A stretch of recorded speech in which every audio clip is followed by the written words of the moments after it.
الحمد لله وكفى والصلاة والسلام على رسوله المجتبى وعلى آله وأصحابه المرتضى. أما بعد فقد قال الله تبارك وتعالى في شان حبيبه ومحبوبه مخبرا وآمرا: إن الله وملائكته يصلون على النبي يا أيها الذين آمنوا صلوا عليه وسلموا تسليما. صلى الله على سيدنا وآله وصحبه وسلم. صلى الله على سيدنا وصحبه وسلم صلاة يا رسول الله عليكم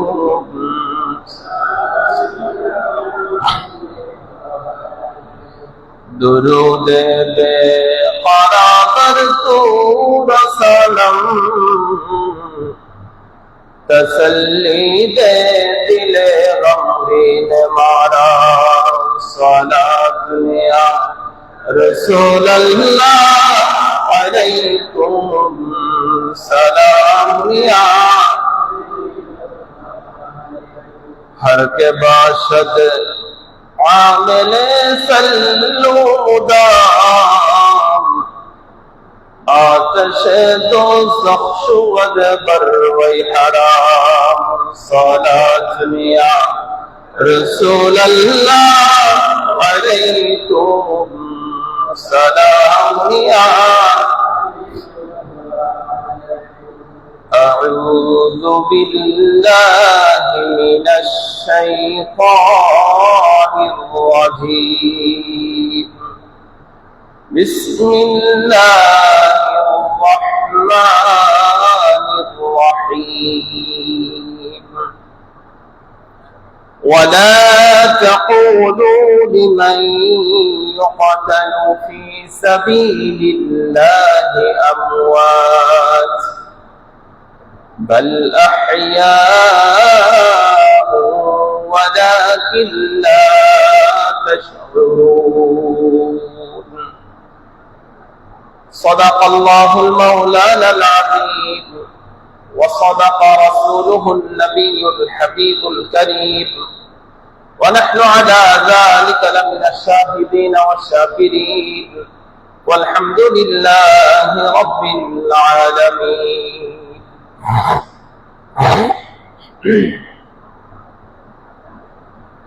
আলহামদুলিল্লাহ ওয়া শুকরু লিল্লাহ। আল্লাহ রাব্বুল আলামিনের দয়া ও মেহেরবানিতে আজকে আশহুরুল হুরুমের শেষ মাস মুহররমুল হারামের চতুর্থ জুমার নামাজ আদায় করার উদ্দেশ্যে আমরা শারীরিক সুস্থতা উপভোগ করে মানসিক প্রশান্তি ও সুস্থিরতা নিয়ে জুমার নামাজ আদায়ের উদ্দেশ্যে মসজিদে উপবেশন করলাম, উপস্থিত হলাম। কোরআন ও হাদিসের আলোচনা শুনে নিজেদের ঈমান ও আকীদাকে মজবুত করা, চরিত্রকে সংশোধন করা, আমলকে পরিশুদ্ধ করার সুযোগ পেলাম। পাশাপাশি জিকির আজকার মিলাদ কিয়ামে অংশগ্রহণের সুযোগ পেলাম। এজন্য রব্বুল আলামিনের দরবারে কৃতজ্ঞতা আদায় করে সকলে মুহাব্বতের আওয়াজ দিয়ে বলে আলহামদুলিল্লাহ। दो जहान सरदार आका नामेदार, हम गुनहगारों की खरीदार, हुजूर पुरनूर सरकार दो आलम नूर मुजस्सम हजरत मोहम्मद मुस्तफा सल्लल्लाहु ताला अलैहि व अला आलिहि व सल्लम এবং আমার রাসূলের নূরানী আহলে বাইত আলে রাসূল সকলের প্রতি আমাদের দরুদ ও সালামের হাদিয়া আল্লাহ রাব্বুল আলামিন কবুল করুক, সবাই বলি আমিন। আমি পবিত্র কালামুল্লাহ শরীফ থেকে একখানা আয়াত কারিমা আপনাদের সম্মুখে তেলাওয়াত করার সৌভাগ্য অর্জন করেছি। আল্লাহ রাব্বুল আলামিন আহকামুল হাকিমিন যদি তৌফিক দান করেন, রাসূল করিম সাল্লাল্লাহু তাআলা আলাইহি ওয়া আলা আলিহি ওয়া সাল্লামের যদি নিগাহে করম হাসিল হয়, আউলিয়া কামিলিন মাশায়েখ হযরতের সাদাকায় এই আয়াত সংশ্লিষ্ট আলোচনার মাধ্যমে আজকের জুমার আলোচনা শেষ করার ইচ্ছা পোষণ করছি। ওয়া মা তাওফীকি ইল্লা বিল্লাহ আলাইহি তাওয়াক্কালতু ইলাইহি উনীব। যে আয়াতটুকু তেলাওয়াত করেছি, এই আয়াতের অনুবাদ হলো আল্লাহ রাব্বুল আলামিন আমাদেরকে বলছেন, ওয়ালা তাকুলু লিমান ইউকতালু ফি সাবিলিল্লাহি আমওয়াত। তোমরা তাদেরকে মৃত বলিও না যারা আল্লাহর রাস্তায় শাহাদাত বরণ করেছেন। সুবহানাল্লাহ। বাল আহইয়াউন, বরং তারা জিন্দা, ওয়ালাকিন লা তাশউরুন, কিন্তু তাদের জীবিত থাকার যে ধরন সেটা তোমরা বুঝতে পারবে না, তোমরা বুঝতে পারো না। আল্লাহ রাব্বুল আলামিনের এই কোরআনের আয়াতের বাস্তব চিত্র হচ্ছে কারবালার জমিনে ইমাম আলী মাকাম ইমাম হুসাইন রাদিয়াল্লাহু তাআলা আনহুর শাহাদাত। ইমাম আলী মাকাম ইমাম হুসাইন রাদিয়াল্লাহু তাআলা আনহু তিনি কারবালার জমিনে দেহ থেকে ওনার মস্তক মোবারক বিচ্ছিন্ন করে দেওয়া হয়েছে, কিন্তু যখন তার সেই মস্তক মোবারক ইয়াজিদের কাছে নিয়ে যাওয়া হচ্ছিল, কোন একজন ব্যক্তি কুরআনুল কারীমের সূরা কাহফ তেলাওয়াত করছিল। আম হাসিবতা আন্না আসহাবাল কাহফি ওয়ার রাকিম কানু মিন আয়াতিনা আজাবা। যার অর্থ হলো আসহাবে কাহফের ঘটনাটা বড় আশ্চর্যজনক। ৩০০ বছর কিভাবে তারা গুহার মধ্যে ঘুমিয়েছিলেন, আল্লাহ তাদেরকে জীবিত রাখলেন। ইমাম আলী মাকাম ইমাম হুসাইন রাদিয়াল্লাহু তাআলা আনহুর সর মোবারক সেই বর্ষার অগ্রভাগে থাকা অবস্থায় সেখান থেকে জবাব দিয়েছে, ইন্না কাতলি ওয়া হামলি আযাবু মিন যালিক। শুনো আহে কোরআন তেলাওয়াতকারী, আসহাবে কাহফের ঘটনা অত বেশি আশ্চর্যজনক নয়, বরং আমি রাসূলুল্লাহর নাতে হওয়া সত্ত্বেও আমাকে হত্যা করে আমার সর মোবারককে এভাবে তীরের আগায় বর্ষার আগায় নিয়ে চলে যাওয়া, এটা এর থেকেও বড় আশ্চর্যজনক ঘটনা। একটা কথা বলে না সুবহানাল্লাহ। তার মানে আল্লাহর কালাম যে আল্লাহ বলেছেন ওনারা জিন্দা, সেটার প্রমাণ সেদিন হয়ে গেছে। একটা কথা বলে না সুবহানাল্লাহ। ইমাম আলী মাকাম ইমাম হুসাইন রাদিয়াল্লাহু তাআলা আনহু এবং অন্যান্য শুহাদায়ে কেরাম, ওনারা শুধু ব্যক্তি হিসেবে জিন্দা নন, ওনারা শুধু ব্যক্তি হিসেবে জিন্দা নন। আল্লাহর এই কোরআনের আয়াতের মধ্যে আল্লাহ যখন তাদেরকে জীবিত থাকার কথা বলছেন, আমরা দেখতে পাই ব্যক্তি হুসাইন এবং অন্যান্য শুহাদায়ে কেরাম রিদওয়ানুল্লাহি তাআলা আলাইহিম আজমাইন, ওনারা প্রত্যেকে আল্লাহর পক্ষ থেকে রিজিক প্রাপ্ত জিন্দা। কিন্তু ব্যক্তি হুসাইন এবং আহলে বাইতে রাসূলের জিন্দার পাশাপাশি তাদের সিরাত, তাদের উসওয়া, তাদের কুদওয়া, তাদের আদর্শ আজকে পর্যন্ত জিন্দা, এবং আল্লাহ ঈমানদারদের মাধ্যমে তা কিয়ামত পর্যন্ত জিন্দা রাখবেন। শুধু ব্যক্তি হুসাইন জিন্দা না, ইমাম আলী মাকাম ইমাম হুসাইনের যে আদর্শ, সত্যের পক্ষে লড়াই করা, মিথ্যাকে গ্রহণ না করা, সেই আদর্শ কিয়ামত পর্যন্ত আল্লাহ ঈমানদারদের মাধ্যমে জিন্দা রাখেন। এটা বলে সুবহানাল্লাহ। আমরা বিগত জুমার দিনে তিনি কোন প্রেক্ষাপটে মদিনার থেকে মক্কায় যেতে বাধ্য হলেন এবং মক্কা থেকে কুফার উদ্দেশ্যে রওনা করতে বাধ্য হলেন, এই প্রেক্ষাপট নিয়ে আমরা গত জুমায় আলোচনা করেছি। এবং কথা ছিল আজকের জুমায় আল্লাহ রাব্বুল আলামিন দয়া ও মেহেরবানি করলে ইমাম আলী মাকাম কারবালার জমিনে যাওয়ার পর 10 মুহররম যা ঘটেছে, আল্লাহর কাছে সময়ের বরকত চাই, বলার তৌফিক চাই। আল্লাহ আমাদেরকে ইমাম আলী মাকামের এই নুরানি শাহাদাতের ঘটনাবলী শুনে সেখান থেকে বাস্তব জীবনের শিক্ষা গ্রহণ করার তৌফিক দান করুক, সবাই বলে আমিন। হুর বিন ইয়াজিদ এই ব্যক্তি ইমাম আলী মাকামকে কুফার সীমানায় বাধা দিয়েছেন এবং ওনাকে জানিয়েছে যে আপনি ভিতরে যাবেন না কুফায়, কারণ সেখানে আপনার জন্য ভালো কিছু অপেক্ষা করছে না। আমার সাথে 1000 সৈন্য দিয়ে উবাইদুল্লাহ ইবনে জিয়াদ আমাকে পাঠিয়েছে আপনার গতিরোধ করার জন্য। আমি আপনাকে আক্রমণ করব না।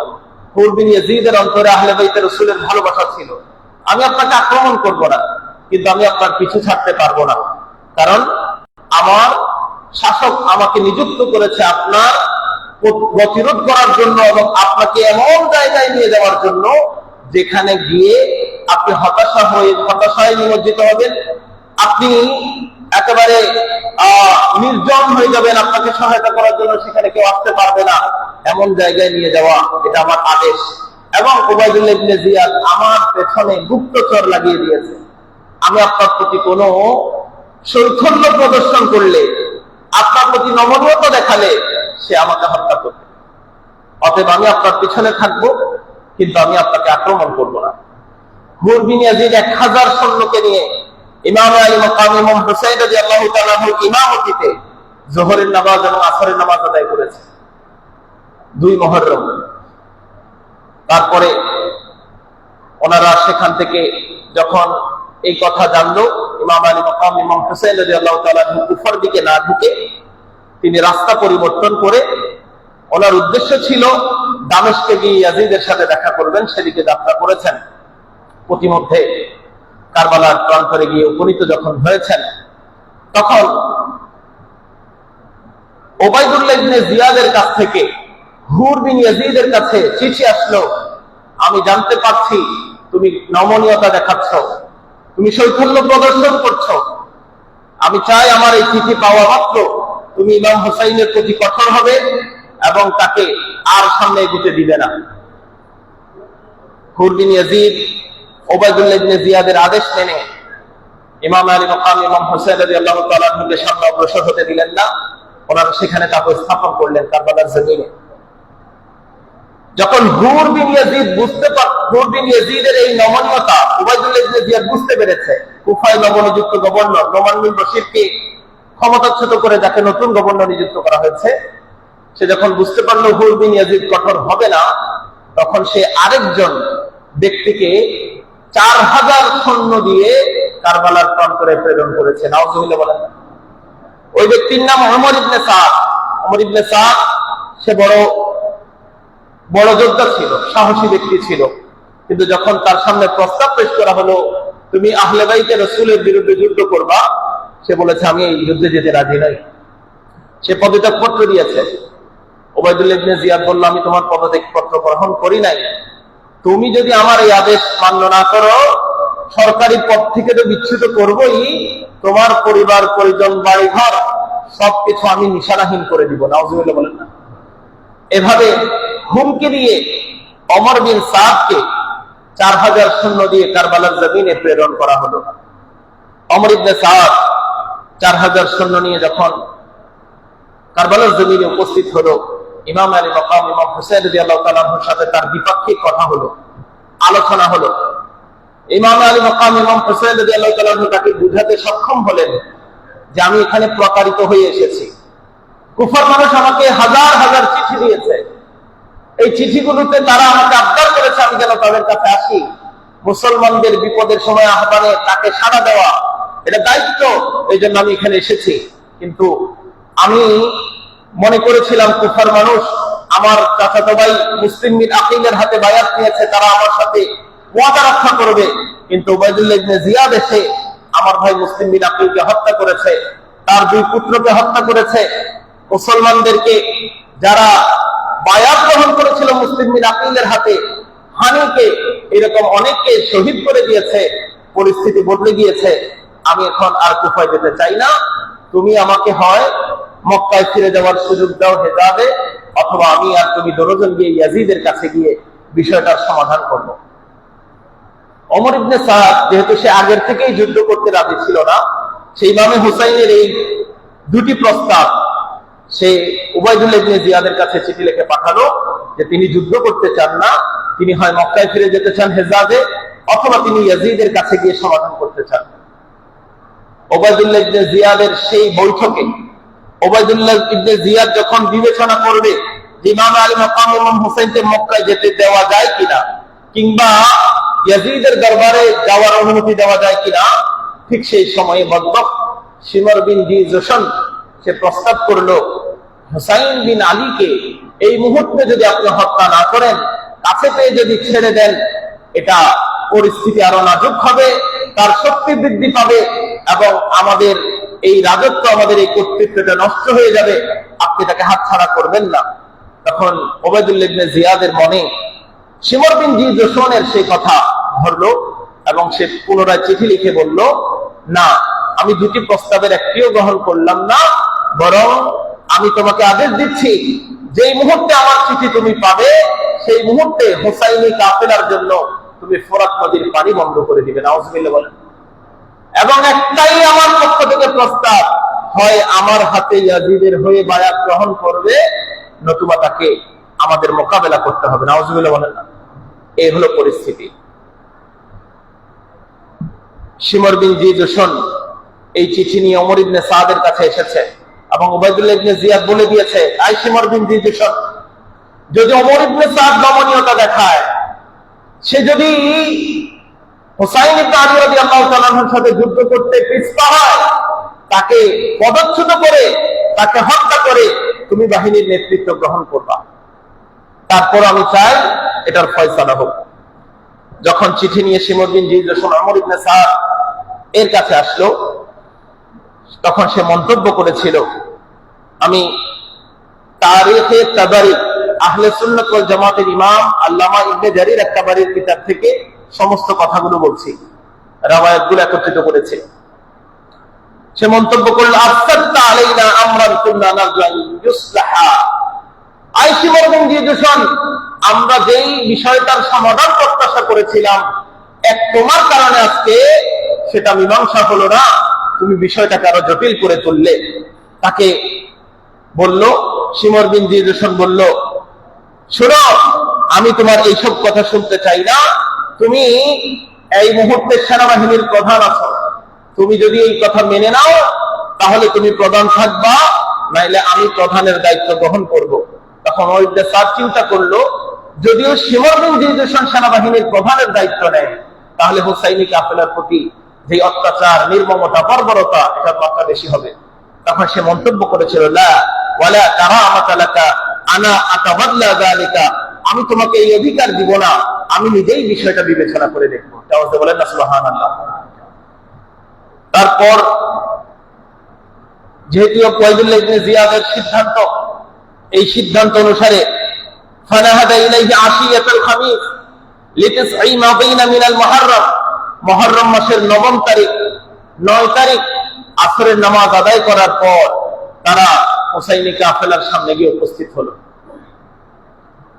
ওমর ইবনে সাদের নেতৃত্বে 4000 সৈন্য, হুর বিন ইয়াজিদের নেতৃত্বে 1000 সৈন্য, 5000 সৈন্যের বাহিনী হুসাইনি কাফেলার সামনে উপস্থিত। যখন তাদের এই বিশাল বাহিনীর আগমন হচ্ছে, আওয়াজ হচ্ছে, ঠিক সেই সময়ে আল্লাহ রাসূলের নূরানী দৌহিত্র সাইয়েদনা হুসাইন রাদিয়াল্লাহু তাআলা আনহু ওয়া হুসাইনুন জালিসুন আমামা বাইতিহি মুহতাবিয়ান বিসাইফিহি, রাসূলুল্লাহর আওলাদ ইমাম আলী মাকাম তার তরবারির উপর ভর দিয়ে ঘরের দরজার সামনে একটু চোখ লেগে আসছে। এই মুহূর্তে তাদের আগমন, তাদের আওয়াজ যখন শোনা গেল, তখন ওনার বোন হযরত যায়েনব বিনত আলী রাদিয়াল্লাহু তাআলা আনহা উনি আসলেন, বললেন, ইয়া আখি, আমার ভাই, আমা তাসমাউল আসওয়াতা ক্বাদ ইকতারাবাত, আপনার চোখে ঘুম দেখতে পাচ্ছি, আপনি কি আওয়াজ শুনতে পাচ্ছেন না, বাহিনী নিয়ে আমাদেরকে আক্রমণের জন্য এগিয়ে আসছে। রাসূল করিম সাল্লাল্লাহু তাআলা আলাইহি ওয়াসাল্লাম যখন রাসূলুল্লাহর 313 জন সাহাবীকে নিয়ে বদরের ময়দানে যুদ্ধ করেছিলেন, বদরের জমিনের ভালো দিক কাফেররা দখল করে নিয়েছিল, মুসলমানরা বালুকাময় স্থানে দাঁড়ানোর মতো তাদের সুযোগ ছিল না, পা বালির মধ্যে ঢুকে যাচ্ছে। আল্লাহ রাব্বুল আলামিন সেই কঠিন পরিস্থিতিতে আল্লাহ রাব্বুল আলামিন বলেন, ইদ ইউগাশিকুমুন নুআসা আমানাতাম মিনহু, আয় মুসলমান, বিপদের সময়ও আমি তোমাদেরকে কেমন নিরাপত্তার অনুভব দিয়েছি। তোমরা বদরের ময়দানে যখন তোমাদের পরিস্থিতি নাজুক, তখন তোমাদের চোখের মধ্যে আমি ঘুম ঢেলে দিয়েছি। সুবহানাল্লাহ। ওয়াইনাজ্জিলু আলাইকুম মিনাস সামাই মাআ, আসমান থেকে বৃষ্টিপাত করে বালিগুলোকে তিনি শক্ত করে দিয়েছেন। ওদিকে যারা মাটি দখল করেছিল তারা কাদাময় জায়গায় কিস্তা খাচ্ছিল, আল্লাহ অবস্থা পরিবর্তন করে দিয়েছিলেন। ইমাম আলী মাকাম ইমাম হোসেন বলছেন, আমার চোখে এই মুহূর্তে ঘুম আসা, এটা আল্লাহর পক্ষ থেকে নিরাপত্তার চিহ্ন। সুবহানাল্লাহ বলেন না? আল্লাহর পক্ষ থেকে নিরাপত্তার চিহ্ন। ইমাম আলী মাকাম ইমাম হোসেন রাদিয়াল্লাহু তাআলা আনহু ওনার বোন যায়েনব বিনতে আলীকে বললেন, আয় আমার বোন, ইন্নী রাআইতু রাসূলুল্লাহ সাল্লাল্লাহু আলাইহি ওয়াসাল্লাম ফিল মানাম। বোন আমার, চোখ লেগে এসেছিল, এটা খারাপ কিছু হয় নাই। এই চোখ লাগা অবস্থায় আমি আমার রাসূলুল্লাহর দিদার পেয়েছি। আওয়াজে বলেন না সুবহানাল্লাহ। আমার নবীর আওলাদ ইমাম আলী মাকাম বললেন, ফাকালা লি ইন্নাকা তারুহু ইলাইনা, আমার নবী আমাকে সুসংবাদ দিয়েছেন, আয় হুসাইন, তুমি অতি সত্বর আমাদের সাথে মিলিত হবে। সুবহানাল্লাহ, তুমি অতি সত্বর আমাদের সাথে। এই কথা যখন হযরত সাইয়্যিদা যায়েনব বিনতে আলী রাদিয়াল্লাহু তাআলা আনহা শুনলেন, ওনার বোন, riwayat-এর মধ্যে এসেছে, ফালাকামাত উখতুহু ওয়াজহাহা ওয়া ক্বালাত ইয়া ওয়াইলাতা, তিনি তার কপালের মধ্যে আঘাত করলেন, তিনি বললেন, হায় আফসোস, লাইসা লাকাল ওয়াইলু ইয়া উখাইয়া উসকুনি রাহিমাকার রাহমান।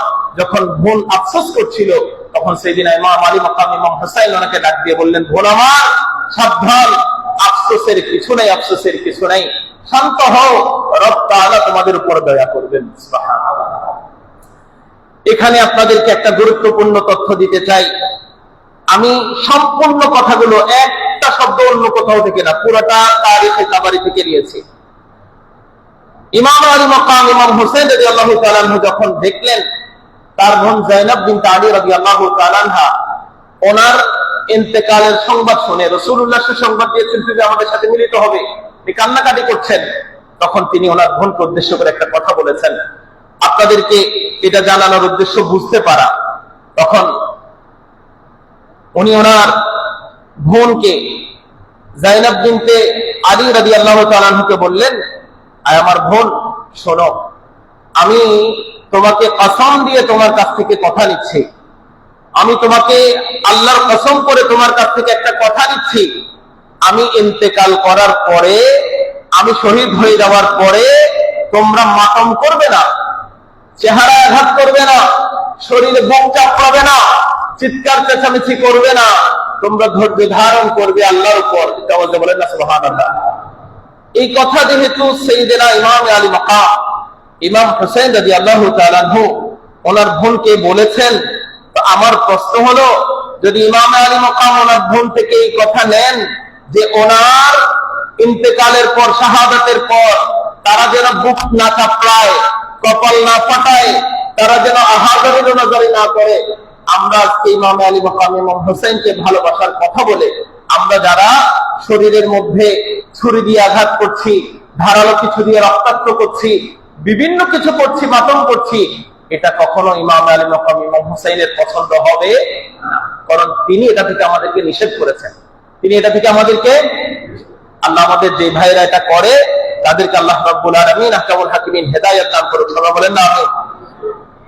সাইয়েদনা ইমাম আলী মাকাম ইমাম হোসেন রাদিয়াল্লাহু তাআলা আনহু তখন ওনার ভাই আব্বাস ইবনে আলীকে বললেন, ভাই আমার, তুমি একটু এগিয়ে যাও, কয়েকজনকে নিয়ে, এরা কেন আসছে এই সময়, আমাদের কাছে কি চায় জানতে চাও।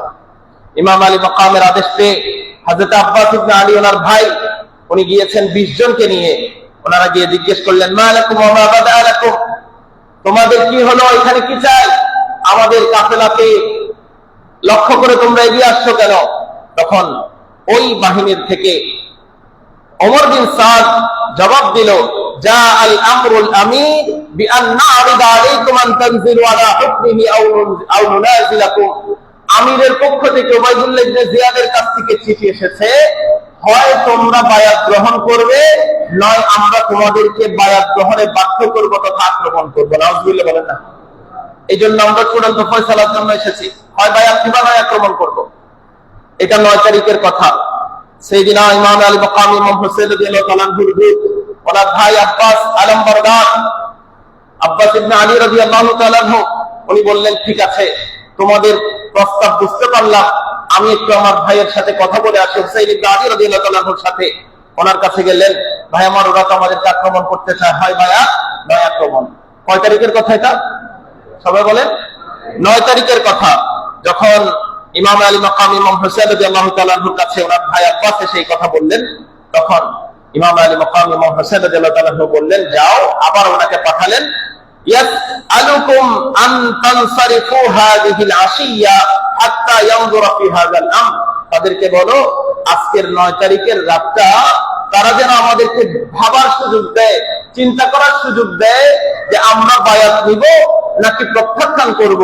আমাদেরকে একটা রাতের অবকাশ দেওয়া হোক, একটা রাতের সুযোগ দেওয়া হোক। 9 তারিখ রাতটা আমাদেরকে নিরাপদে চিন্তা ভাবনা করার জন্য সুযোগ দেওয়া হোক। তো রিওয়ায়াতের মধ্যে এসেছে, ওয়া ইন্নামা আরাদা বিযালিকা আন ইয়ারুদ্দাহুম আনহু তিলকাল আশিয়া হাত্তা ইয়ামুরা বিআমরিহি ওয়া ইফআলাহু।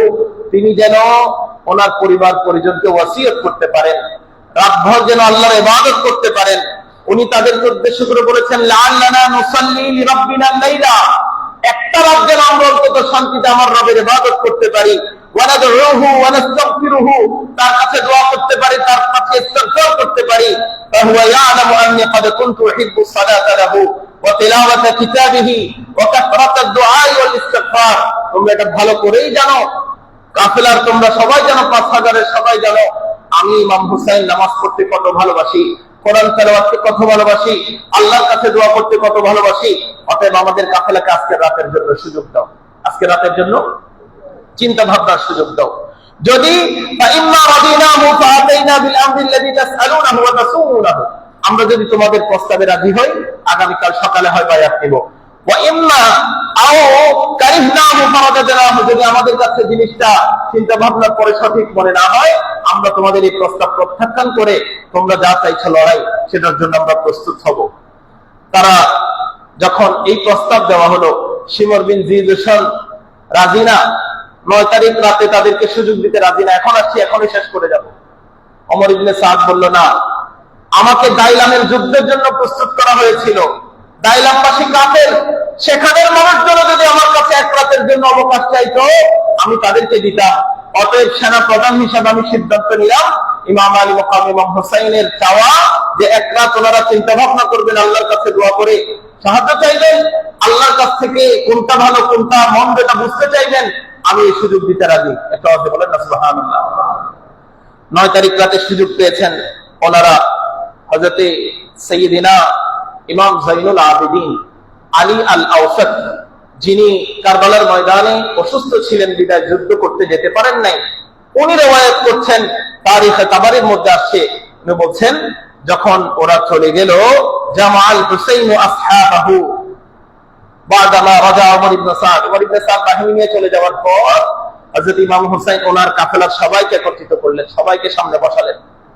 সবাইকে সামনে বসানোর পরে ইমাম আলী মাকাম ইমাম হুসাইন রাদিয়াল্লাহু তাআলা আনহুর ছেলে ইমাম যাইনুল আবেদিন আমাদেরকে জানাচ্ছেন, উনি বলছেন, ফাদানাউতু মিনহু লিআসমা ওয়া আনা মারিদ, আমি অসুস্থ ছিলাম বিধায় আমি আব্বাজানের কথা শোনার জন্য তার কাছাকাছি গিয়ে বসলাম। ফাসামিআতু আবি ওয়া হুয়া ইয়াকুলু লিআসহাবিহি, আমি আমার আব্বাজান ইমাম আলী মাকাম ইমাম হুসাইনকে বলতে শুনলাম, সমস্ত আহলে বাইতকে সামনে নিয়ে উনি প্রথমে আল্লাহ রাব্বুল আলামিন প্রশংসা করলেন, আল্লাহর কৃতজ্ঞতা জ্ঞাপন করলেন। তারপরে উনি বললেন, আয় আমার কাফেলাবাসী, আয় আমার কাফেলা যারা উপস্থিত আছেন আপনারা, আমি বিশ্বাস করি আপনারা পরিবারের সদস্য হিসেবে সর্বোত্তম পরিবারের সদস্য, আপনারা নবী পরিবারের সদস্য, সঙ্গী হিসেবে আপনারা সর্বোত্তম। আমি এই ব্যাপারে বিশ্বাস রাখি আপনারা আমাকে ভালোবেসে দ্বীনের জন্য আমার সাথে এসেছেন।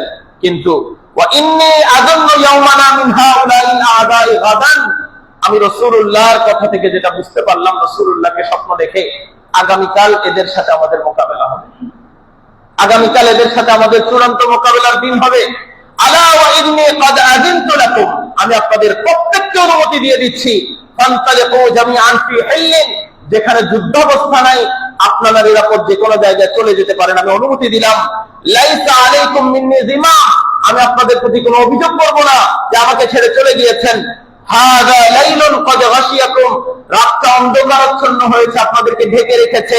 ফাত্তাখিযুহু জামালা, এই রাতের অন্ধকারকে আপনারা এখান থেকে যার যার নিরাপদ স্থানে যাওয়ার জন্য গ্রহণ করুন। সুবহানাল্লাহ, সবাইকে অনুমতি দিয়ে দিয়েছেন। উনি বললেন ফাইন্নাল কওমা ইন্নামা ইয়াতলুবুনানি, এই ইয়াজিদের গোষ্ঠী এরা শুধু আমাকে চায়। ওয়ালাউ ক্বাদ আসাবুনি লালাহাউ আন তালাবি গায়রি, আমাকে যদি তারা হত্যা করতে পারে আর আপনাদের কারো কাছে আসবে না। অতএব আমি একা এখানে থাকি, আমি আপনাদেরকে অনুমতি দিলাম, আপনারা সবাই চলে যান, আপনাদের সবার জন্য অনুমতি আছে। ইমাম আলী মাকাম ইমাম হোসেন রাদিয়াল্লাহু তাআলা আনহু যখন কথা শেষ করেছেন, সর্বপ্রথম জবাব দিয়েছেন হযরত আব্বাস ইবনে আলী, ওনার ভাই আব্বাস। উনি বললেন, ভাই আমার, সকলে একত্রে বলেছেন মুসলিম বিন আকিল রাদিয়াল্লাহু তাআলা আনহুর শাহাদাতের কারণে ওনার অন্যান্য সন্তানরা ওনার সাথে বাবার হত্যার প্রতিশোধ নেওয়ার জন্য তারা এখানে ছিলেন। ওরাও বললেন, প্রত্যেকে একসাথে বললেন, লা ওয়াল্লাহ, আল্লাহর কসম করে বলছি, না, আমরা যাব না। ওয়ালাকিন নাফদিকা বিআনফুসিনা ওয়া আমওয়ালিনা ওয়া আহলিনা, আমরা আপনার জন্য আমাদের জান, মাল, পরিবার পরিজন সবকিছু উৎসর্গ করে দেব। সুবহানাল্লাহ। ওয়া নুকাতিলু মাআকা হাত্তা নারজা মাউরিদাকা, আপনি যে হাউজে কাউসারের পানে থাকবেন সেখান পর্যন্ত পৌঁছা পর্যন্ত আমরা আপনার সাথে যুদ্ধ করে যাব। ফাকাফফাআল্লাহুল আইশা বাদাকা, আপনি দুনিয়ায় নাই, আপনার সঙ্গে আমরা নাই, এইরকম জীবন আমরা আল্লাহর কাছে চাই না, এটা আমাদের জন্য নিকৃষ্ট জীবন, আমরা আপনার সাথে জীবনের শেষ মুহূর্তটুকু পর্যন্ত কাটাতে চাই। সুবহানাল্লাহ। যখন ওনারা এইভাবে ওনাকে আশ্বাস দিলেন যে ওনারা কেউ যাবেন না, তখন সাইয়েদনা যায়েনব বিনতে আলী রাদিয়াল্লাহু তাআলা আনহার বোন ওয়ালা তামাত যায়েনব বিনতে আলী রাদিয়াল্লাহু তাআলা আনহা, তিনি পুনরায় আবার তিনি আবেগাপ্লুত হয়ে পড়লেন, আমার ভাই হোসেন কালকে শহীদ হয়ে যাবে, আমার পরিবারের সদস্যরা শহীদ হয়ে যাবে। তখন উনি চিন্তা করতে করতে শোকাহত হয়ে খাররাত নাফসিয়ান আলাইহা, একেবারে বেহুশ হয়ে পড়ে গিয়েছেন। ফাকামা ইলাইহাল হুসাইন, ইমাম আলী মাকাম ওনার পাশে গিয়ে দাঁড়ালেন। ফাফাদালা ওয়াজহাল মা, ওনার চেহারার মধ্যে পানি ছিটালেন। যখন উনি জ্ঞান ফিরে আসলো, ইমাম আলী মাকাম ওনার বোনকে উদ্দেশ্য করে বললেন, ইয়া উখাইয়াতু, আয় আমার ছোট বোন রে, ইন্নী উকসিমু আলাইক, আমি তোমাকে কসম দিয়ে বলছি, আল্লাহর কসম করে বলছি, ফাবিররি কসমি, তুমি আমার কসমের পবিত্রতা রক্ষা করবা। লা তাশুক্কি আলাইয়া জাইবান ওয়ালা তাকবিশি আলাইয়া ওয়াজহান ওয়ালা তাদঈ আলাইয়া বিল গায়বি ওয়াত তাবুর, ইযা আনা হালাকতু, আমি শহীদ হয়ে যাই, আমার পরিবারের সদস্যরা শহীদ হয়ে যাক, আমি চাই তোমরা নারীরা, নবী পরিবারের নারী সদস্যরা কোন আহাজারি, রোনাজারি, মাতম, কপাল চাপড়ানো, বুক চাপড়ানোর মতো কাজ করবে না। আমি চাই তুমি আমার কসমের পবিত্রতা রক্ষা করে তুমি আমাকে এই কথা দিবে। বলেন সুবহানাল্লাহ, যেটা আমি আগে দিয়ে বলেছিলাম। ইমাম আলী মাকাম ইমাম হোসেন রাদিয়াল্লাহু তাআলা আনহুর কথা শুনে ওনার বোন একেবারে নীরব হয়ে গেলেন, যেহেতু ওনাকে কথা দিয়েছেন। ইমাম আলী মাকাম ইমাম হোসেন রাদিয়াল্লাহু তাআলা আনহু সবার কাছে যখন প্রস্তাব দিলেন চলে যাওয়ার, কেউ যখন রাজি হলো না, এবার রাত যখন হয়েছে, ফালাম্মা আমসা, সন্ধ্যা যখন হলো, আল হুসাইন ওয়া আসহাবাহু, তাদের জন্য কামুল লাইলা কুল্লাহু ইউসাল্লুন, রাতের বেলা এক মুহূর্তের জন্য কেউ বিশ্রাম নেয় নাই, পুরো রাত্রিটা তারা নামাজের মাধ্যমে কাটিয়েছেন।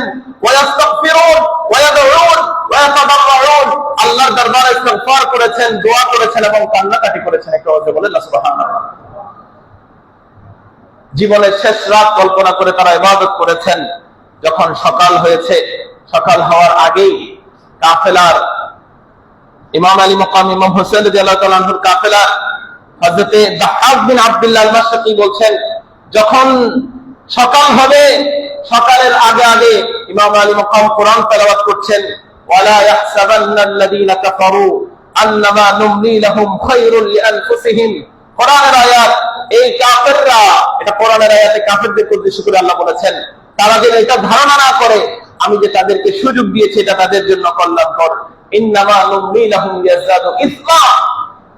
আমি তো কাফেরদেরকে মুহূর্তে ধ্বংস করতে পারি, যুগে যুগে কাফেরদেরকে মুহূর্তে ধ্বংস করার অনেক দৃষ্টান্ত আল্লাহ আছে, কিন্তু আমি যে কাফেরদেরকে মুহূর্তে ধ্বংস না করে সুযোগ দেই, লিয়াজদাদু ইসমা, তাদের পাপের মাত্রা বাড়ানোর জন্য সুযোগ দেই, ওয়া লাহুম আযাবুম মুহিন, কিন্তু তাদের জন্য যন্ত্রণাদায়ক, বেদনাদায়ক, নির্মম শাস্তি আমি তাদের জন্য কিয়ামতের দিন নির্ধারণ করে রেখেছি। নাউযুবিল্লাহ। উনি কোরআন তেলাওয়াত করছেন, মা কানা আল্লাহু লিয়াযারুল মুমিনিনা আলা মা আনতুম আলাইহি হাত্তা ইয়ামিজাল খাবিসা মিনাত তাইয়্যিব। এরপর আয়াত, আল্লাহ রাব্বুল আলামিন মুমিনদেরকে এমন অবস্থায় ছেড়ে দিবেন না, কারা প্রকৃত ঈমানদার কারা মুনাফিক এটা আলাদা না হওয়া পর্যন্ত আল্লাহ ঈমানদারদেরকে ছেড়ে দিবেন না। সুবহানাল্লাহ। বুঝিয়ে দিয়েছেন যে এখানে আমরা সবাই ঈমানের দাবিদার, আমরা সবাই মুসলিম দাবিদার, কিন্তু আল্লাহ প্রমাণ করে দিবেন কারা ঈমানের উপর হক, কারা বাতিল। আল্লাহ রাব্বুল আলামিনের প্যারা রাসূলের নাতি ইমাম আলী মাকাম ইমাম হোসেন কোরআনের আয়াতগুলো তেলাওয়াত করছেন, আর ওই ইয়াজিদের বাহিনীর সৈন্যরা এগুলো বাহির থেকে শুনছে, কিন্তু তাদের মধ্যে কোনো বোধোদয় হয় নাই। কারণ আল্লাহ রাব্বুল আলামিন আহকামুল হাকিমিন যখন কারা অন্তরের উপর মোহর মেরে দেন, খাতামাল্লাহু আলা কুলুবিহিম, অন্তরে যার মোহর চলে আসে, তার কানের মধ্যে কোনো ভালো কথা ঢুকে না, তার চোখে সত্যের আলো দেখে না, সে তার অন্তর দিয়ে সঠিকটা অনুভব করতে পারে না।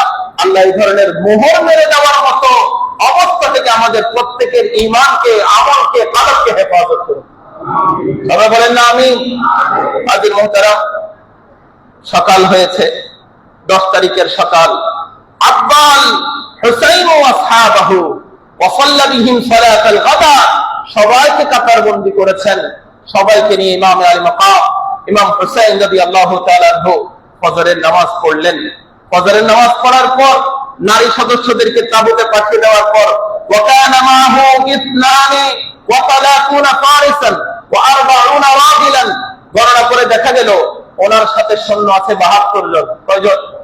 72 জনের মধ্যে 32 জন হচ্ছে ঘোড়ারোহী, অশ্বারোহী, ঘোড়া আছে ওদের, যুদ্ধ করার জন্য ঘোড়ার উপরে চড়তে পারবে। ও 40 রাজুলান, আর 40 জন হচ্ছে পদাতিক, পায়ে হেঁটে যুদ্ধ করতে হবে। 32 জন অশ্বারোহী, 40 জন পদাতিক, 72 জনের সারি হয়েছে। ইমাম আলী মাকাম ইমাম হোসেন রাদিয়াল্লাহু তাআলা যুদ্ধের পরিকল্পনা করছেন।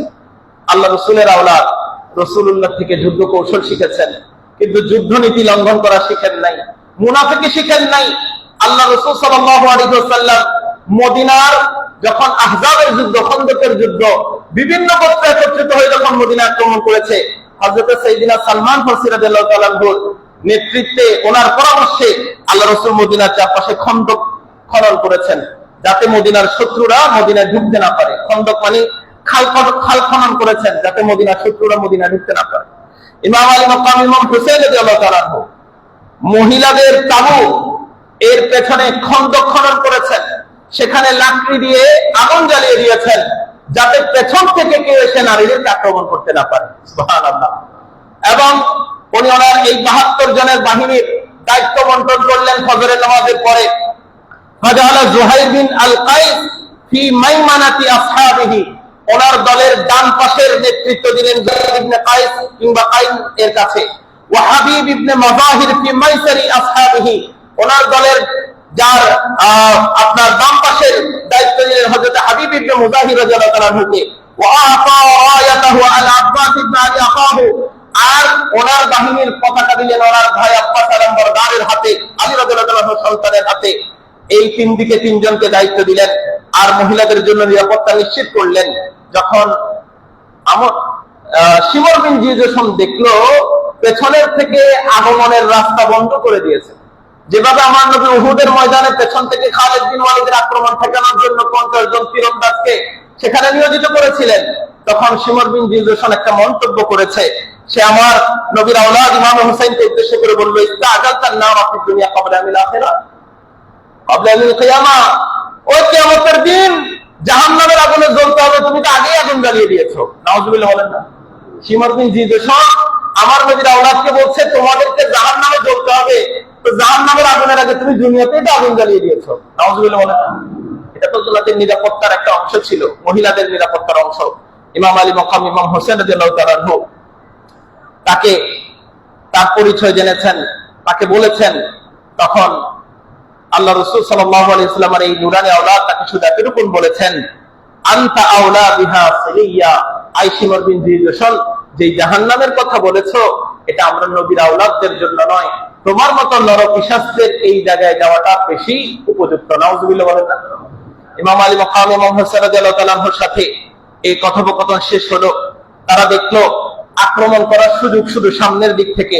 তখন হযরত সাইয়্যিদিনা মুসলিম বিন আওফাজা রাদিয়াল্লাহু তাআলা ইমাম হোসেন রাদিয়াল্লাহু তাআলা আনহুকে বললেন, ইয়া ইবনা রাসূলিল্লাহ জুইলাত ফিদাকা জুইলতু ফিদাকা, আয় আল্লাহর রাসূলের আওলাদ, আমি আমার জান আপনার কদমে কুরবান করতে রাজি। আপনার কাছে একটা প্রশ্ন, আলা আরমিহি বিসাহমিন, এই শিমর বিন জিদশন এখন আমার লক্ষ্যের মধ্যে আছে, আমার সীমানার মধ্যে আছে, আমি কি তাকে তীর মেরে হত্যা করবো কিনা? ফাইন্নাহু কদ আমকানানি, সে আমার সামনে আছে। তখন ইমাম আলী মাকাম ইমাম হোসেন রাদিয়াল্লাহু তাআলা বললেন, লা তারমি, না তুমি তীর মারিও না, ফাইন্নী আকরাহু আন আবদাআহুম, কারণ আমি এটা দাবি করতে দিতে চাই না যে যুদ্ধটা আমার পক্ষ থেকে শুরু হয়েছে। এই জন্য তুমি এখান থেকে তীর মারার কোনো দরকার, কারণ আমার পক্ষ থেকে আমি যুদ্ধ শুরু করতে চাই না। ইমাম আলী মাকাম ইমাম হোসেন রাদিয়াল্লাহু তাআলা আনহুর কথা শুনে তিনি থেমে গেলেন।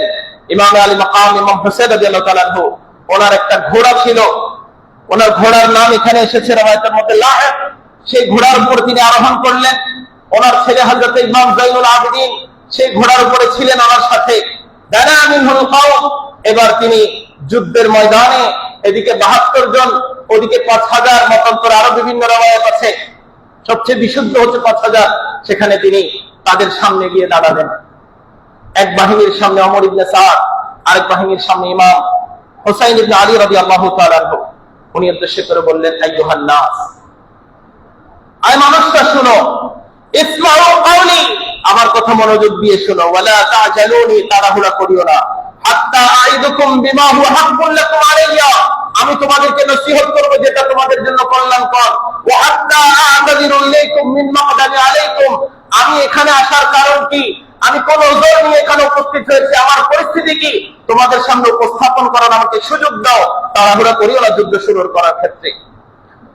বললেন, ফাইন কাবিলতুম উযরি, যদি তোমরা আমার ওজরটা মেনে নাও, আমার সমস্যাটা বুঝতে পারো, ওয়াসাদদাকাতুম কাওলি, আমার কথাটাকে সত্য বলে মেনে নাও, ওয়া ফাইতুমুনিন নাসাতা, আমাকে আমার যাত্রা পথে যেতে দাও, কুনতুম বিযালিকা আসআদ, তাহলে তোমরা কল্যাণের পথে থাকবে, ওয়ালাম ইয়াকুল লাকুম আলাইয়া সাবিল, আমার তোমাদের বিরুদ্ধে আর কোনো অভিযোগ থাকবে না, ওয়া ইল্লাম তাকবালু মিন্নিল উযর ওয়ালাম তুতুন নাসাফা মিন আনফুসিকুম ফাআজমিউ আমরাকুম ওয়া শুরাকাআকুম ثم لا يكن امركم عليكم غمة ثم قضوا الي ولا تنذرون, যদি আমার কথা বিশ্বাস না করো, আমার উযর মানতে না চাও, তবে তোমরা তোমাদের শরীকদেরকে সবাইকে একত্রিত করে সিদ্ধান্তে পৌঁছাও তোমরা আমাকে আক্রমণ করবে কিনা। আগে আমার বক্তব্য শোনো।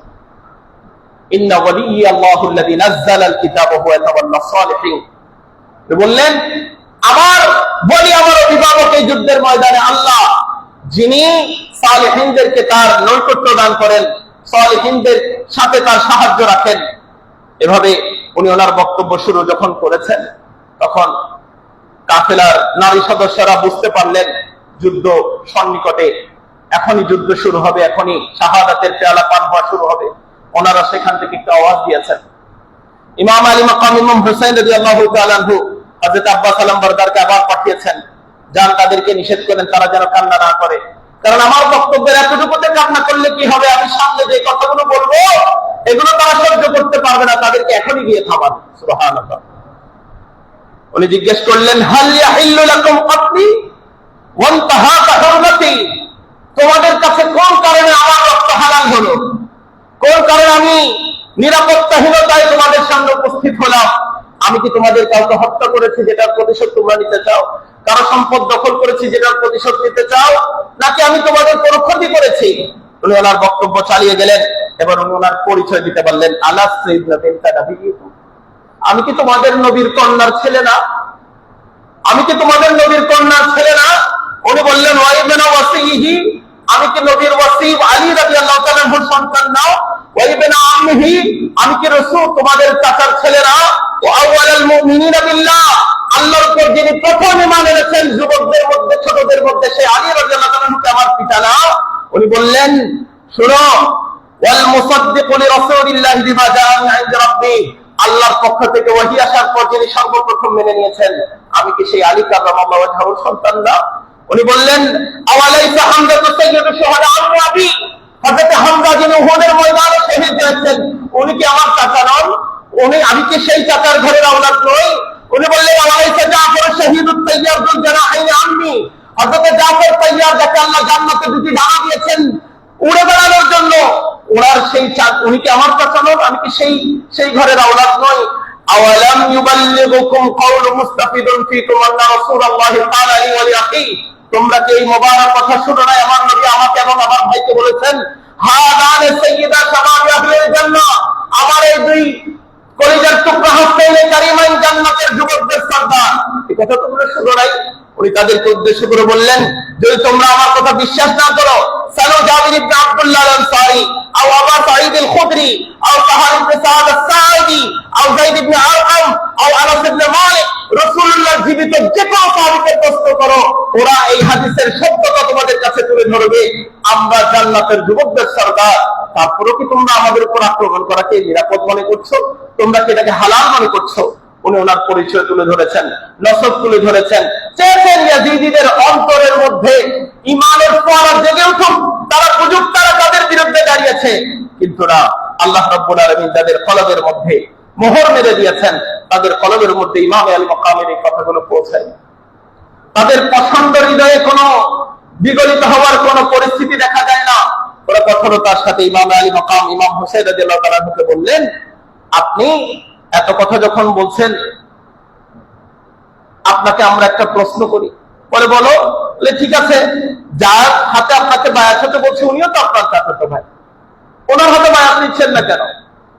ইমাম আলী মাকাম ইমাম হুসাইন রাদিয়াল্লাহু তাআলা আনহু বলছেন, আফাতাশুক্কুনা ইদাওয়ান্নি বিনতু ইবনে নবিয়িকুম ইবনু বিনতি নবিয়িকুম, তোমরা আমি জান্নাতের সর্দার এই হাদিস বিশ্বাস না করতে পারো, তোমাদের কাছে হাদিস না পৌঁছাতে পারে, কিন্তু এটাতেও কি তোমাদের সন্দেহ যে আমি নবী বংশের আওলাদ, আমি বিনতু রাসূলের আওলাদ, আমি রাসূলুল্লাহর কন্যার আওলাদ? ফাওয়াল্লাহি মা বাইনাল মাশরিকি ওয়াল মাগরিবি বিনু বিনতি নবিয়্যিন গায়রি, আল্লাহর কসম, এই জগতে এই মুহূর্তে আমি হুসাইন ছাড়া আল্লাহর রাসূলের কোন নাতি আর জীবিত নাই। আমি শেষ রাসূলুল্লাহর বংশের চিহ্ন নাতি হিসাবে রাসূলকে দেখার ক্ষেত্রে, রাসূলুল্লাহর আদর পাওয়ার ক্ষেত্রে, রাসূলুল্লাহর সূরত ও সিরত পাওয়ার ক্ষেত্রে, রাসূলুল্লাহর আদর্শ পাওয়ার ক্ষেত্রে আমি শেষ ব্যক্তি। লা মিনকুম ওয়ালা মিন গায়রিকুম, আমাদের মধ্যেও আমার মত আর কেউ নাই, তোমাদের মধ্যেও আমার মত আর কেউ বিরোনি। যারা আমাকে আতুতলাবুনানি বিকাতিল মিনকুম কাতালতুহু, আমি কি কাউকে হত্যা করেছি যে জন্য তোমরা আমার পিছনে লেগেছো? আও মালিল্লাকুম ইস্তাহলাকতুহু, নাকি তোমাদের কারো সম্পদ আমি নষ্ট করেছি? আও বিকাসাসিন মিন জারাহা, নাকি আমি তোমাদের কাউকে আঘাত করেছি, সেই আঘাতের বদলা নিতে এসেছো?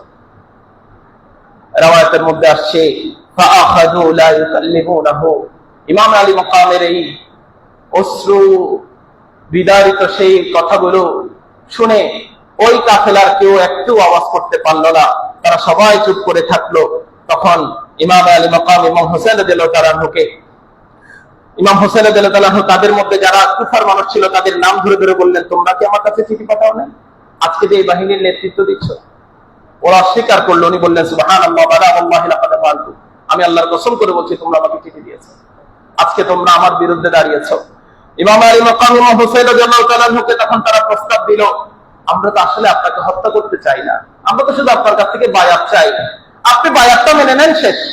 ইমাম আলী মাকাম একটা জবাব দিয়েছেন, লা আল্লাহ, আল্লাহর কসম না, লা উতিহিম বিয়াদি আফাদ যালিল, এই হাত, ইমাম আলী মাকামের এই হাত কোন যালিল ইয়াজিদের হাতে হাত দিতে পারে না। লা আকিরু ইকরার আল আবিদ, আমি কোন গোলামের মতো, আমি ইমাম হয়ে গোলামের মতো গোলামি মেনে নিতে পারি না। আমার সম্মান, আমার বংশীয় মর্যাদা, সাহাবিয়তের মাকাম আমাকে সেই সুযোগ দেয় না, আমি ইয়াজিদের হাতে বায়াত নিতে পারি না। ইমাম আলী মাকামের দৃঢ়তা যখন দেখলো, তারা পুনরায় প্রস্তাব দিল, তাহলে শেষ কথা সেটাই, আপনি হয় বায়াত নেন, আমরা আক্রমণ করবো। বায়াত দিলে কি হবে? ইমাম আলী মাকাম বললেন, ইন্নী, আমি কেন বায়াত দিচ্ছি না তার হাতে? ইন্নী উযতু বিরাব্বি ওয়া রাব্বিকুম মিন কুল্লি মুতাকাব্বিরিন লা ইউমিনু বিয়াউমিল হিসাব। আমি ওই ব্যক্তির কাছ থেকে পানাহ চাই, ওই ব্যক্তির বায়াত থেকে পানাহ চাই যে বড় অহংকারী, লা ইউমিনু বিয়াউমিল হিসাব, যার মধ্যে আখিরাতের হিসাব নিকাশের কোনো ভয় নাই, বিশ্বাস নাই, এইরকম কুফর ধারণ করে সেই রকম কাফের ইয়াজিদের হাতে হাত দিতে আমি রাজি। ইমাম আলী মাকামের কথাই কিন্তু ইয়াজিদকে কাফের ইমাম আলী মাকাম বলে গিয়েছেন। আমাদের ঝগড়া করতে হবে না। ইন্নী উযতু বিরাব্বি ওয়া রাব্বিকুম মিন কুল্লি মুতাকাব্বিরিন লা ইউমিনু বিয়াউমিল হিসাব, এটা কোরআনের আয়াত। কিন্তু উনি এটা ওখানে তেলাওয়াত করে বুঝালেন, আমি এই রকম ব্যক্তির কাছ থেকে আল্লাহর কাছে পানাহ চাচ্ছি, তার বায়াত থেকে, যে বড় অহংকারী এবং যে পরকালীন জীবনে হিসাব নিকাশের পরোয়া করে না। নাউযুবিল্লাহ বলেন। এই কারণে আমি তার হাতে বায়াত দিতে পারি না। ইমাম আলী মাকাম ইমাম হোসেন রাদিয়াল্লাহু তাআলা আনহু যখন এই বক্তব্য দিয়েছেন, হুর বিন ইয়াজিদ যে তাকে পত্রোধ করেছিল, সে তার দলে চলে এসেছে। ওনার হাতে হাত রেখে ওনার কাছে জিজ্ঞেস করেছেন, আমি আপনাকে বাধ্য করেছিলাম এখানে আসতে, আমি ভেবেছিলাম তারা আপনার প্রস্তাব গ্রহণ করে আপনাকে যেতে দিবে, কিন্তু তারা দেয় নাই। আমি তওবা করছি, আমার তওবা কবুল হবে।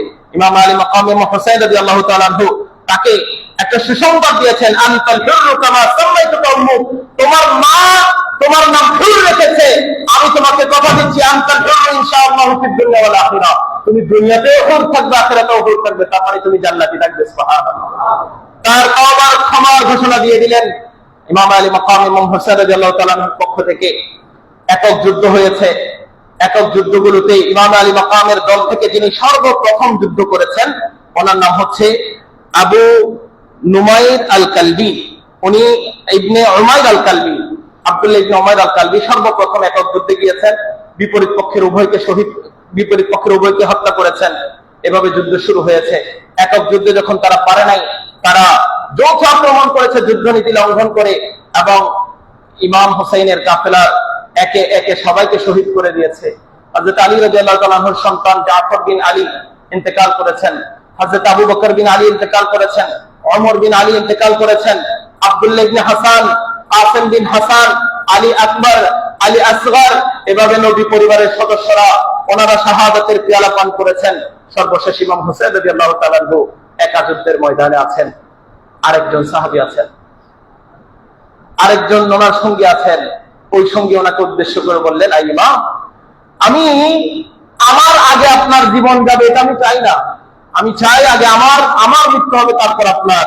কিন্তু আমি আপনাকে বলতে চাই, আমি দেখতে পাচ্ছি জোহরের ওয়াক্ত চলে এসেছে, আজ আউয়াল ওয়াক্তে জোহর, আমি নামাজটা পড়ে যেতে চাই।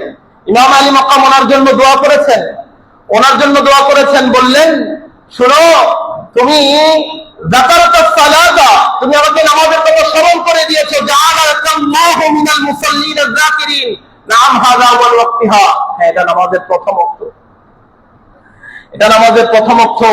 ওই সঙ্গীর নাম ছিল আবু সুমামা আমর ইবনে আব্দুল্লাহ আস-সাঈদি। উনি এই কথা বলেছেন, ইমাম আলী মাকাম নামাজের কথা স্মরণ করেছেন। তাদেরকে উদ্দেশ্য করে বললেন, তুমি তাদেরকে গিয়ে বলো, সালুহুম আইয়াকুফু আন্না হাত্তা নুসাল্লি, তাদেরকে বলে একটু আক্রমণটা থামাতে, আমরা একটু নামাজটা পড়ে। সুবহানাল্লাহ। যুদ্ধের ময়দানে নামাজ ছাড়েন নাই আমাদের ইমাম। আমরা আজকে অবহেলায়, অসতর্কতায়, ইচ্ছায়, অনিচ্ছায় নামাজ ছেড়ে দিচ্ছি। আল্লাহ আমাদেরকে ইমাম আলী মাকামের আদর্শ অনুধাবন করার তৌফিক দান করুন, পাঁচ ওয়াক্ত নামাজি হয়ে যাওয়ার তৌফিক দান করুন। বিগত রাত থেকে আজকে এখানে আসার আগ পর্যন্ত 11:30 পর্যন্ত কমত পক্ষে 10 ঘন্টা এই তারিখে তাবারি পড়ে এখানের জন্য আলোচনা তৈরি করতে হয়েছে। যখন পড়ছিলাম তখন এখানে এসে বলার শক্তি হবে সেটা ভাবি না, আল্লাহ তৌফিক দিয়েছেন। যখন আপনি পড়বেন, আমাদের এখানে সব আলোচনা আসে না, আমাকে এখানে সময়ের সাথে সঙ্গতি রেখে বাছাই করে কথা বলতে হয়েছে।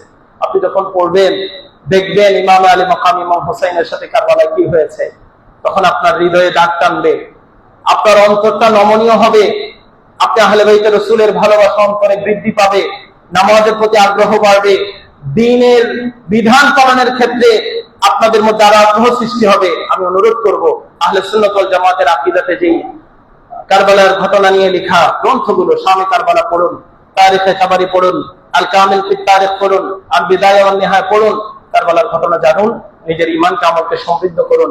আল্লাহ ইমাম আলী মাকাম ইমাম হোসেনের সেই শাহাদাত কবুল করেছেন। ওনার ব্যক্তি হুসেনকেও জিন্দা রেখেছেন, ওনার আদর্শকেও জিন্দা রেখেছেন। ওনার আদর্শের জিন্দা থাকার কথা যখন আমরা বলি, নামাজ না পড়ে ওনার আদর্শ জিন্দা রাখার কোন সুযোগ। আল্লাহ আমাদেরকে নামাজি বানিয়ে দেন। আসসালামু আলাইকুম ওয়া রাহমাতুল্লাহি তাআলা ওয়া বারাকাতুহু। যারা সুন্নাত